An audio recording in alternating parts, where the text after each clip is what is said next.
Auzubillahiminash-shaytanir-rajim. Bismillahir-rahmanir-rahim. Welcome back, dear students at Aspire Group of College Shakargarh. Today our discussion topic is chemical bonding. बच्चों, सबसे पहले हम इसका introduction देखते हैं और स्टार्ट करने से पहले मैं आपको ये बताता चलूँ कि ये वाला टॉपिक आप पहले भी यानी कि 9th क्लास में पढ़ के आए हैं और आज भी हम इसी को ही थोड़ा सा और डिस्कस करेंगे ताकि आपने जो प्रीवियस क्लास में पढ़ा था वो आपका रीन्यू हो जाए। तो सबसे पहले हम बात करते हैं केमिकल बॉन्ड की। तो केमिकल बॉन्ड क्या है बच्चों? जो कंपाउंड्स में मौजूद जो एटम होते हैं या आयंस हैं वो आपस में एक दूसरे के साथ जकड़े होते हैं, या ऐसे कह लें कि वो एक दूसरे के साथ क्लोजली पैक्ड होते हैं और वो जिस वजह से आपस में जुड़े होते हैं उस फोर्स का नाम है केमिकल बॉन्ड। या ऐसे कह लें कि ये एक ऐसी फोर्स है जो किसी कंपाउंड में मौजूद एटमों और आयंस को आपस में जकड़े रखती है। उस फोर्स को कहते हैं केमिकल बॉन्डिंग। तो इसकी डेफिनेशन फिर क्या हुई? A force that hold two or more atoms ions together in a compound that is called chemical bond. तो इसके बाद हम बात करते हैं ऑक्टेट रूल की। तो ऑक्टेट रूल क्या है? इस रूल के मुताबिक अगर हम बात करें तो सबसे पहले ये बताता चलूँ कि जो वर्ड ऑक्टेट है यानी कि octa, the word octa mean 8। तो ये ऐसा रूल है जिसमें एलिमेंट की ये कोशिश होती है कि वो अपने आखिरी शेल में मौजूद इलेक्ट्रॉन की तादाद को पूरा करे। और कितने करे? वो 8 इलेक्ट्रॉन हो सकते हैं। यानी कि ऑक्टेट रूल में क्या कहना है कि इसमें एलिमेंट की ये कोशिश होती है कि वो अपने आखिरी शेल में मौजूद इलेक्ट्रॉन की तादाद को मैक्सिमम 8 तक कर सके। यानी कि ऑक्टेट रूल फिर क्या हुआ कि it is the tendency of an atom to attain a maximum of 8 electron in the valence shell that is known as octet rule। तो इसकी एग्जांपल के तौर पे अगर हम देखें तो मैग्नीशियम की एग्जांपल यहाँ कोट करेंगे।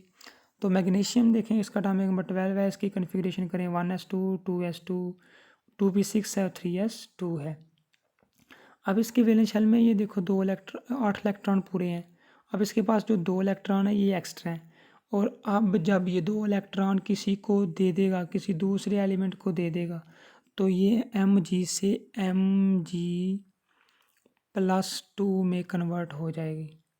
और अगर हम उसके बाद बात करें फ्लोराइड की तो इसका एटॉमिक नंबर 9 है। तो इसका वैलेंस शेल में 7 इलेक्ट्रॉन आते हैं, 1 इलेक्ट्रॉन की कमी होती है। तो जब ये किसी दूसरे एटम के साथ मिलेगा जिसके पास 1 इलेक्ट्रॉन एक्स्ट्रा होगा तो वो उससे 1 इलेक्ट्रॉन ये गेन कर लेगा तो और अपना ऑक्टेट कंप्लीट कर लेगा। अब हम ये अभी एंड पे जाके पढ़ेंगे कि कोई भी एटम कब इलेक्ट्रॉन लूज़ करता है और कब इलेक्ट्रॉन गेन करता है, ये हम आगे जाके बात करेंगे। और इसमें हम देखें तो जो F है, जब एक इलेक्ट्रॉन ले लेगा तो ये F से F-1 में कन्वर्ट हो जाएगा। मतलब इसने 1 इलेक्ट्रॉन लिया है। जो कोई एलिमेंट, जो कोई एटम इलेक्ट्रॉन लूज़ करती है उसके ऊपर पॉजिटिव चार्ज आता है, जो गेन करती है उसके ऊपर नेगेटिव। अब कितना पॉजिटिव और कितना नेगेटिव आएगा ये डिपेंड करता है उसने कितने इलेक्ट्रॉन लूज़ किए हैं या फिर कितने इलेक्ट्रॉन उसने गेन किए हैं। तो ये हो गया ऑक्टेट रूल। अब हम बात करते हैं डुप्लेट रूल की कि व्हाट इज़ डुप्लेट रूल। तो डुप्लेट रूल जैसा कि नाम से जाहिर है कि हम डुप्लेट कहते हैं 2 को। तो इसमें किसी भी एलिमेंट या किसी भी एटम की ये कोशिश होती है कि वो अपने आखिरी शेल में 2 इलेक्ट्रॉन पूरे कर ले। तो इसमें फिर हम डुप्लेट रूल की डेफिनेशन क्या करेंगे कि it is a tendency of an atom to gain या attain maximum 2 electron in the valence shell that is known as duplet rule. अगर हम इसकी एग्जांपल में देखें तो ये हमारे पास जो हीलियम है इसका एटॉमिक नंबर 2 है। इसकी कन्फिग्रेशन करें तो 1s2। आप देखें इसके वैलेंस शेल में 2 इलेक्ट्रॉन पूरे हैं। तो इसका फिर हम कह सकते हैं कि जो डुप्लेट है वो कंप्लीट है। अब उसके बाद बात आती है, ये आप शॉर्ट क्वेश्चन पहले भी पढ़ के आए हो कि जो एटम है वो रिएक्ट क्यों करते हैं। Why do atoms react? कि जो एटम है वो रिएक्ट क्यों करते हैं या वो कंबाइन क्यों होते हैं किसी दूसरे एटम के साथ। तो इसकी रीज़न आपने पढ़ी थी कि वो स्टेबिलिटी गेन करने के लिए रिएक्ट करते हैं। तो हम इसका फिर आंसर क्या देंगे कि जो एटम्स है वो रिएक्ट क्यों करते हैं, because they have the tendency to gain stability, मतलब कि वो स्टेबल होना चाहते हैं।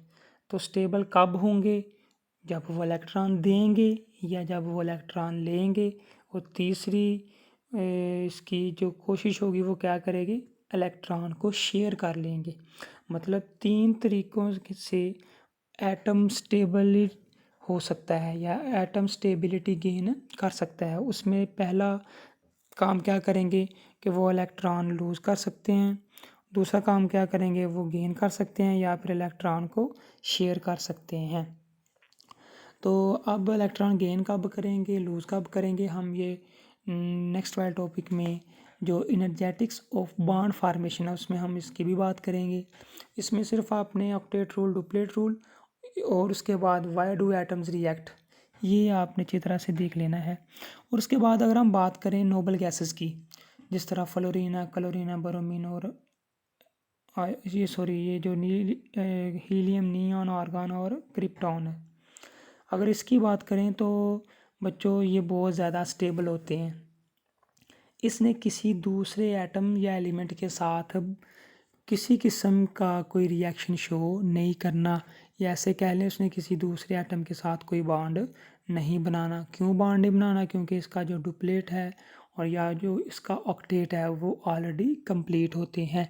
और इलेक्ट्रॉन जब कम हो या ज़्यादा हो तो ही कोई एलिमेंट या कोई एटम जो अपनी इलेक्ट्रॉन की कमी या ज़्यादती की वजह से किसी दूसरे एटम के साथ बॉन्ड बनाता है ताकि वो स्टेबिलिटी गेन कर सके। लेकिन जो ये आपके पास नोबल गैसेस हैं, इनके ऑक्टेट या जो डुप्लेट होते हैं वो ऑलरेडी कंप्लीट होते हैं, इसलिए ये किसी के साथ किसी किस्म का कोई बॉन्ड बनाने के लिए तैयार नहीं होते।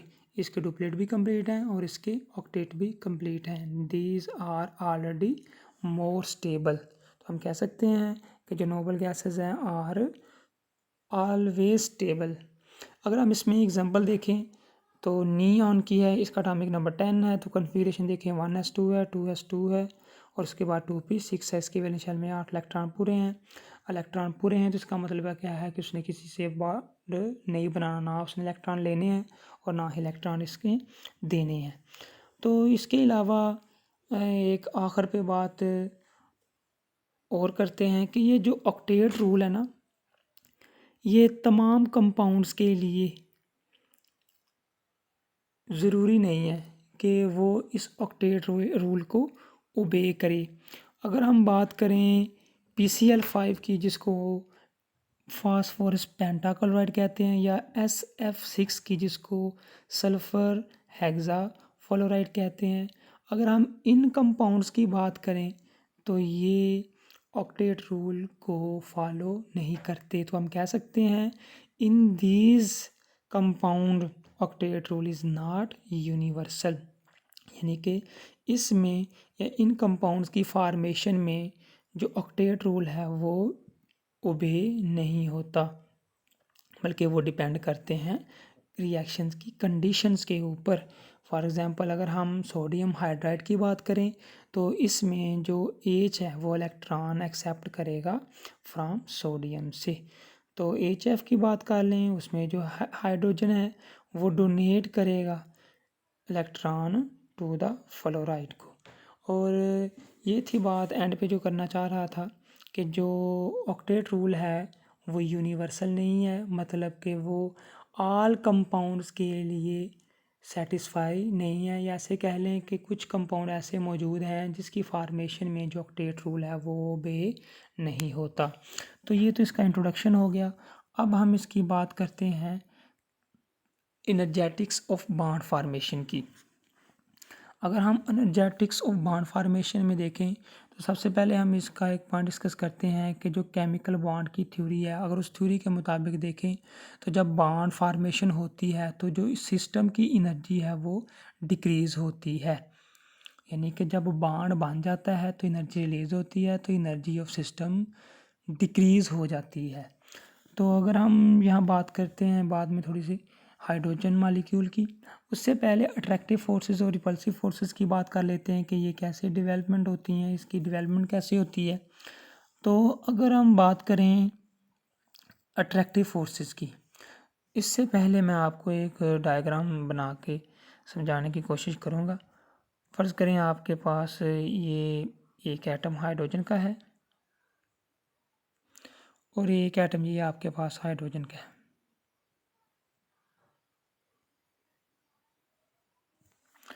अब इसके सेंटर पे आप लोगों को पता है कि न्यूक्लियस है, पॉजिटिव चार्ज है, इसके सेंटर पे भी न्यूक्लियस है, पॉजिटिव चार्ज है।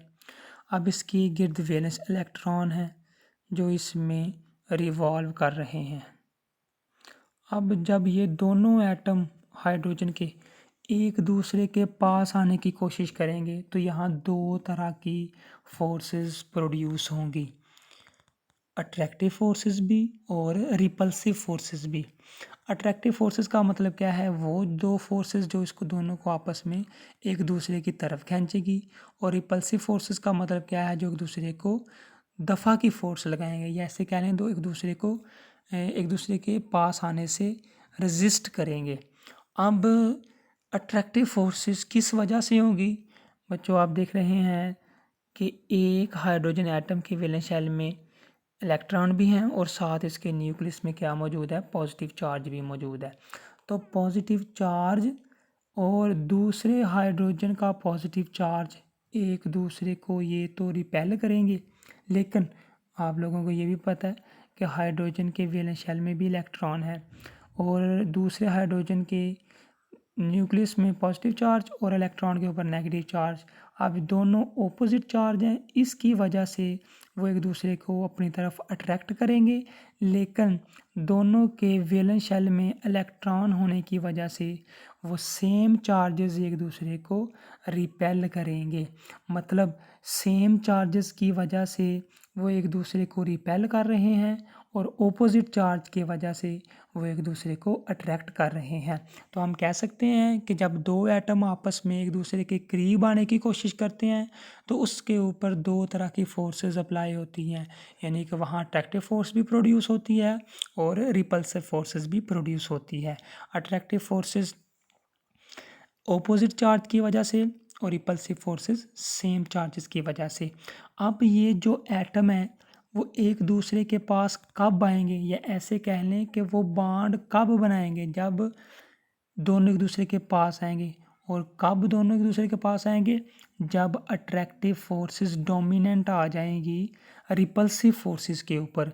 या ऐसे कह लें कि जो अट्रैक्टिव फोर्सेस है जब गालिब आ जाएंगी रिपल्सिव फोर्सेस के ऊपर, तो ये दोनों एक दूसरे के साथ अटैच होके H2 मॉलिक्यूल बना देगी।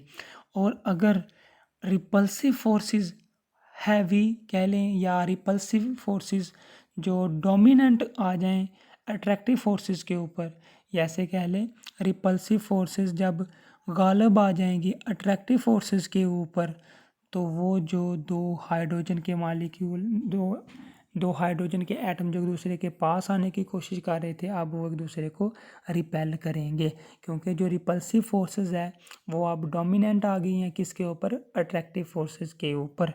अब जब अट्रैक्टिव फोर्सेस डोमिनेंट आ जाएगी रिपल्सिव के ऊपर, यानी कि जब बॉन्ड बन जाएगा तो एनर्जी रिलीज होगी, तो उस वक्त पोटेंशियल एनर्जी की वैल्यू कम होगी। तो हम कह सकते हैं when attractive forces dominant then potential energy of a system decrease. तो अगर हम बात करें अट्रैक्टिव फोर्सेस की, तो इसमें तो पोटेंशियल एनर्जी डिक्रीज़ हुई है। अगर हम बात करें रिपल्सिव फोर्सेस की, तो उसमें जो पोटेंशियल एनर्जी है वो इंक्रीज़ होगी, ये पोटेंशियल एनर्जी इंक्रीज़ होगी इसमें। उसके बाद एक इसमें शॉर्ट क्वेश्चन है, व्हाट इज़ बॉन्ड डिस्टेंस, और एक इसका नाम और भी है जिसको हम कहते हैं कंप्रोमाइज डिस्टेंस, बॉन्ड डिस्टेंस या फिर कंप्रोमाइज डिस्टेंस। जब दो एटम आपस में जुड़ जाते हैं, जिस तरह ये एक एटम है, फर्ज करें ये हाइड्रोजन का एटम है और इस तरह एक ये हाइड्रोजन के एटम है। जब ये दोनों एक दूसरे के साथ जुड़ जाएंगे तो इनके दरमियान का जो डिस्टेंस है इसको हम क्या कहेंगे, इसको हम बॉन्ड डिस्टेंस कहेंगे या फिर इसका दूसरा नाम है कंप्रोमाइज डिस्टेंस। तो फिर इसकी डेफिनेशन क्या हुई कि the distance between two bonded atom is known as bond distance. अगर हम हाइड्रोजन के दो एटम जो आपस में मिले हुए हैं उनके बॉन्ड डिस्टेंस की बात करें तो ये 75.4 पिकोमीटर है। तो ये हम बात कर रहे थे हाइड्रोजन एटम की, और इसके दौरान जो एनर्जी निकलेगी ये हम बॉन्ड फॉर्मेशन एनर्जी में बात करते हैं कि बॉन्ड फॉर्मेशन एनर्जी क्या है। बॉन्ड फॉर्मेशन एनर्जी क्या है, अब जो बॉन्ड बना था, ये जो दो हाइड्रोजन आपस में मिले थे ना, एक ये हाइड्रोजन एक हाइड्रोजन, ये जब ये दोनों आपस में मिले थे तो इसके दौरान एनर्जी की जो अमाउंट है वो रिलीज हुई थी या एमिट हुई थी। अब उसी अमाउंट ऑफ एनर्जी को क्या कहेंगे, बॉन्ड फॉर्मेशन एनर्जी। तो बॉन्ड फॉर्मेशन एनर्जी की फिर डेफिनेशन क्या हुई कि the amount of energy which is released during the formation of a hydrogen molecule, इसको हम कहते हैं बॉन्ड फॉर्मेशन एनर्जी। अगर हम बात करते हैं हाइड्रोजन मॉलिक्यूल की तो उस वक्त जो एनर्जी की अमाउंट रिलीज होती है तो वो कितनी है, 436.45 किलो जूल पर मोल। तो ये इतनी अमाउंट ऑफ एनर्जी रिलीज होती है जब दो हाइड्रोजन के एटम आपस में एक दूसरे के साथ बॉन्ड बनाते हैं। इसमें आपने अट्रैक्टिव फोर्सेस के बारे में भी पढ़ा, रिपल्सिव फोर्सेस के बारे में भी पढ़ा। इसमें दो शॉर्ट क्वेश्चन है, बॉन्ड डिस्टेंस क्या है और बॉन्ड फॉर्मेशन एनर्जी क्या है। और उसके बाद एंड पे ग्राफ बताया हुआ है उसने कि ये ग्राफ है, इसको देखें। इसमें सबसे पहले ग्राफ की तरफ देखें तो जब दो एटम आपस में मिलने की कोशिश करते हैं तो वो पहले दूर दूर होते हैं, और ज्यों ज्यों वो एक दूसरे के करीब आना शुरू होते हैं तो इनके दरमियान अट्रैक्टिव फोर्सेस और रिपल्सिव फोर्सेस प्रोड्यूस होना शुरू हो जाती हैं। जब अट्रैक्टिव फोर्सेस हावी आ जाती हैं या डोमिनेंट आ जाती हैं रिपल्सिव के ऊपर तो दोनों हाइड्रोजन एक दूसरे के करीब करीब आ जाते हैं।